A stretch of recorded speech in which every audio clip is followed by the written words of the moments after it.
یہ وقت بھی مختلف ہیں اور سمت بھی ان کی مختلف بیان ہوئی ہے. وقت 12 بجے دن سے لے کے شام 5 بجے تک مختلف علاقوں میں یہ وقوع جو ہے وہ ہوا ہے، یعنی کثرت کے ساتھ ایسا ہوا ہے. یہ نہیں کہ ایک ہی نشان آسمان پہ کوئی ظاہر ہوا، ایک ہی کوئی شہاب ثاقب ٹوٹا اور دنیا نے اس کو دیکھا، یہ نہیں ہے، بلکہ مختلف اوقات میں، اس دن مختلف اوقات میں 12 بجے سے یہ شروع ہوتا ہے دن 12 بجے سے، اور شام 5 بجے تک مختلف اوقات میں مختلف سمتوں میں مختلف علاقوں میں یہ نشان جو ہے وہ آگ کا، جس کو حضور نے آتشی گولا، آتشی انگار قرار دیا ہے، یہ نشان جو ہے وہ ظاہر ہوا ہے. تو اس کے بعد حضور فرمایا آج سے 26 برس پہلے خدائے عز و جل براہین احمدیہ میں فرما چکا ہے، یہ صفحہ 519 ہے. آج سے 26 برس پہلے خدائے عز و جل براہین احمدیہ میں فرما چکا ہے، میں اپنی چمکار دکھلاؤں گا اور اپنی قدرت نمائی سے تجھ کو اٹھاؤں گا. دنیا میں ایک نذیر آیا پر دنیا نے اس کو قبول نہ کیا، لیکن خدا اسے قبول کرے گا اور بڑے زور آور حملوں سے اس کی سچائی ظاہر کر دے گا. فرمایا سو ان حملوں میں سے یہ آتشی انگار بھی ہیں جن کی اس ملک میں بارش ہوئی. یہ اسی قسم کے نشان ہیں جیسا کہ موسیٰ نبی نے فرعون کے سامنے دکھائے تھے، بلکہ وہ نشان جو ظاہر ہونے والے ہیں وہ موسیٰ نبی کے نشانوں سے بڑھ کر ہوں گے. اس لیے خدا میرا نام موسیٰ رکھ کر فرماتا ہے، ایک موسیٰ ہے، یہ الہام کے الفاظ ہیں، ایک موسیٰ ہے کہ میں اس کو ظاہر کروں گا اور لوگوں کے سامنے اس کو عزت دوں گا، پر جس نے میرا گناہ کیا ہے میں اس کو گھسیٹوں گا اور اس کو دوزخ دکھلاؤں گا. یعنی عیسیٰ بن مریم کے، اب حضرت مسیح صاحب اس کی تشریح فرما رہے ہیں، یعنی عیسیٰ ابن مریم کے ظہور سے تو لوگ کچھ بھی متنبع نہ ہوئے. اب میں، یعنی خدا کہتا ہے، اب میں اپنے اس بندہ کو موسیٰ کی صفات میں ظاہر کروں گا. اس کے اوپر حضور نے ایک چھوٹا سا حاشیہ تحریر فرمایا ہے. فرمایا یہ الہام 15 مارچ 1907 جو 22 مارچ کو اخبار بدر میں شائع ہو چکا ہے، اور بعد میں بھی، اس کی عبارت یہ ہے، ایک موسیٰ ہے، میں اس کو ظاہر کروں گا اور لوگوں کے سامنے اس کو عزت دوں گا. بلجت آیاتی تلکا آیات ظہرت بعضها خلف بعض اجر الاسیم و اوریح الجحیم انی آثرتو کا وخترتو کا. اس کا ترجمہ حضور نے فرمایا ترجمہ، میرے نشان روشن ہوں گے، بعض کے بعض ظہور میں آئیں گے، میرے نشان روشن ہوں گے، بعض کے بعد ظہور میں آئیں گے تا اس موسیٰ کی عزت ظاہر کی جائے، پر جس نے میرا گناہ کیا ہے میں اس کو گھسیٹوں گا اور اس کو دوزخ دکھلاؤں گا. میں نے تجھ کو چن لیا اور اختیار کیا، تیری عاجزانہ راہیں مجھے پسند آئیں، میرا دشمن ہلاک ہو گیا. ان اللہ مع الصادقین، خدا سچوں کے ساتھ ہے. یہ پیش گوئی کھلے طور پر بابو الہی بخش اکاؤنٹنٹ کی نسبت ہے جو 7 مارچ 1907 کو طاعون سے فوت ہو گیا، کیونکہ اس نے موسیٰ ہونے کا دعویٰ کیا تھا. سو خدا فرماتا ہے کہ موسیٰ ایک ہی اس زمانہ میں ہے جس کو میں نے موسیٰ بنایا، پر وہ شخص جو خود بخود موسیٰ بن گیا وہ ہلاک ہوگا تا صادق اور کاذب میں فرق ظاہر ہو جائے. چنانچہ طاعون جو دوزخ کا ایک نمونہ ہے، اس میں بابو مذکور، یعنی الہی بخش اکاؤنٹنٹ، اس میں بابو مذکور گرفتار ہو کر اس دار فانی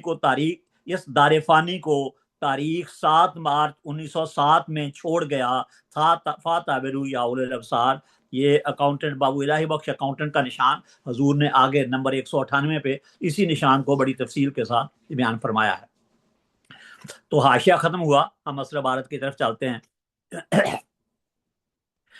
اب میں اپنے اس بندہ کو موسیٰ کی صفات میں ظاہر کروں گا اور فرعون اور حامان کو وہ دن دکھاؤں گا جس سے وہ ڈرتے تھے. سو اے عزیزو، مدت تک میں مسیح ابن مریم کے رنگ میں دکھ اٹھاتا رہا اور جو کچھ قوم نے کرنا چاہا میرے ساتھ کیا. اب خدا میرا نام موسیٰ رکھتا ہے، جس سے سمجھا جاتا ہے کہ مقابل کے لوگوں کا نام اس نے فرعون رکھا ہے، اور یہ نام آج سے نہیں بلکہ اس بات پر 26 برس گزرے ہیں۔ یہ الہام تو تازہ ہے جس میں حضور کو موسیٰ کہا گیا۔ اس سے پہلے حضور فرماتے ہیں کہ میں براہین احمدیہ میں بھی اپنے ایسے الہامات درج کر چکا ہوں جس میں حضور اللہ تعالیٰ نے مجھے موسیٰ قرار دیا ہے، بلکہ اس بات پر 26 برس گزرے ہیں جبکہ خدا تعالیٰ نے براہین احمدیہ میں میرا نام موسیٰ رکھ کر فرمایا انت منی بمنزلت موسیٰ، اور پھر اسی براہین احمدیہ میں میرا نام موسیٰ رکھ کر فرمایا ولما تجلی ربہ للجبل جعلہ دکم وخر موسیٰ صاعقہ، یعنی چونکہ خدا نے ابتدا نرمی سے کی اور اپنی بردباری کو پورے طور پر دکھلایا۔ یہ جو آیات دونوں حضور نے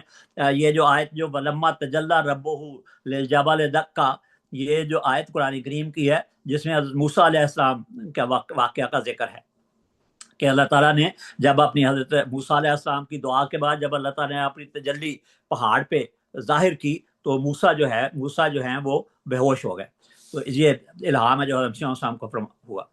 مگر چونکہ خدا نے ابتدا نرمی سے کی اور اپنی بردباری کو پورے طور پر دکھلایا، اس لیے میرا نام ابن مریم رکھا گیا، کیونکہ ابن مریم اپنی قوم سے کوفتہ خاطر رہا، وہ رنجیدہ خاطر رہا، اسے اپنی قوم سے تکلیف پہنچتی رہی اور اس کو بہت دکھ دیا گیا اور ستایا گیا اور عدالتوں کی طرف اس کو کھینچا گیا اور اس کا نام کافر اور مکار اور ملعون اور دجال رکھا گیا، اور نہ صرف اسی پر کفایت کی گئی بلکہ یہ چاہا گیا کہ اس کو قتل کر دیا جائے، مگر چونکہ وہ خدا کا برگزیدہ تھا اور ان لوگوں میں سے تھا جن کے ساتھ خدا ہوتا ہے، اس لیے وہ خبیث قوم اس کے نور کو نابود نہ کر سکی۔ سو خدا نے جو ہر ایک کام نرمی سے کرتا ہے، اس زمانہ کے لیے سب سے پہلے میرا نام عیسیٰ ابن مریم رکھا، کیونکہ ضرور تھا کہ میں اپنے ابتدائی زمانے میں ابن مریم کی طرح قوم کے ہاتھ سے دکھ اٹھاؤں اور کافر اور ملعون اور دجال کہلاؤں اور عدالتوں میں کھینچا جاؤں۔ سو میرے لیے ابن مریم ہونا پہلا زینہ تھا،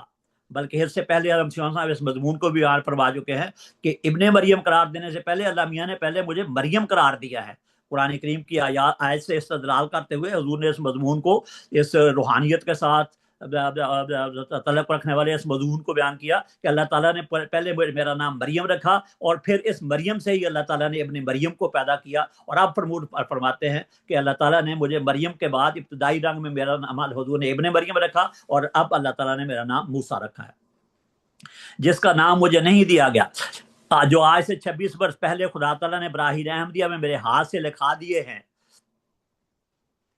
مگر میں خدا کے دفتر میں صرف عیسیٰ ابن مریم کے نام سے موسوم نہیں بلکہ اور بھی میرے نام ہیں جو آج سے 26 برس پہلے خدا تعالیٰ نے براہین احمدیہ میں میرے ہاتھ سے لکھا دیے ہیں، اور دنیا میں کوئی نبی نہیں گزرا جس کا نام مجھے نہیں دیا گیا۔ سو جیسا کہ براہین احمدیہ میں خدا نے فرمایا ہے میں آدم ہوں، میں نوح ہوں، میں ابراہیم ہوں، میں اسحاق ہوں، میں یعقوب ہوں، میں اسماعیل ہوں، میں موسیٰ ہوں، میں داؤد ہوں، میں عیسیٰ ابن مریم ہوں، میں محمد صلی اللہ علیہ وسلم ہوں، یعنی بروزی طور پر جیسا کہ خدا نے اسی کتاب میں یہ سب نام مجھے دیے اور میری نسبت جری اللہ فی حلل الانبیاء فرمایا، یعنی خدا کا رسول نبیوں کے پیرایوں میں۔ اس کی حضور نے جو تشریح فرمائی یا جو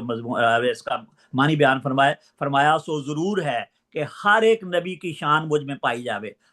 جری اللہ فی حلل الانبیاء کا ترجمہ حضور نے فرمایا سو ضرور ہے کہ ہر ایک نبی کی شان مجھ میں پائی جاوے اور ہر ایک نبی کی ایک صفت کا میرے ذریعہ سے ظہور ہو، مگر خدا نے یہی پسند کیا کہ سب سے پہلے ابن مریم کے صفات مجھ میں ظاہر کرے۔ سو میں نے اپنی قوم سے وہ سب دکھ اٹھائے جو ابن مریم نے یہود سے اٹھائے بلکہ تمام قوموں سے اٹھائے۔ یہ سب کچھ ہوا مگر خدا نے کسر صلیب کے لیے میرا نام مسیح قائم رکھا، جس صلیب نے مسیح کو توڑا تھا اور اس کو زخمی کیا تھا، اور دوسرے وقت میں مسیح اس کو توڑے مگر آسمانی نشانوں کے ساتھ نہ انسانی ہاتھوں کے ساتھ۔ یعنی دیگر انبیاء کی ایک ایک صفت مجھے دی گئی، اس لیے سب انبیاء کے ناموں سے مجھے پکارا گیا، لیکن اصل نام میرا جو قائم رکھا ہے اللہ تعالیٰ نے وہ ابن مریم ہی ہے، اس لیے آنے والے کو مسیح کہا گیا ہے۔ کیونکہ خدا کے نبی مغلوب نہیں رہ سکتے، یعنی جس صلیب نے پہلے مسیح کو توڑا تھا، میری ذمہ داری یہ ہے کہ میرے کام یہ سپرد کیا گیا ہے کہ میں قاصر صلیب ہوں، میں اب اس صلیب کو توڑوں، مگر آسمانی نشانوں کے ساتھ نہ آسمانی ہاتھوں کے ساتھ، کیونکہ خدا کے نبی مغلوب نہیں رہ سکتے۔ سو سن عیسوی کی 20ویں صدی میں خدا نے ارادہ فرمایا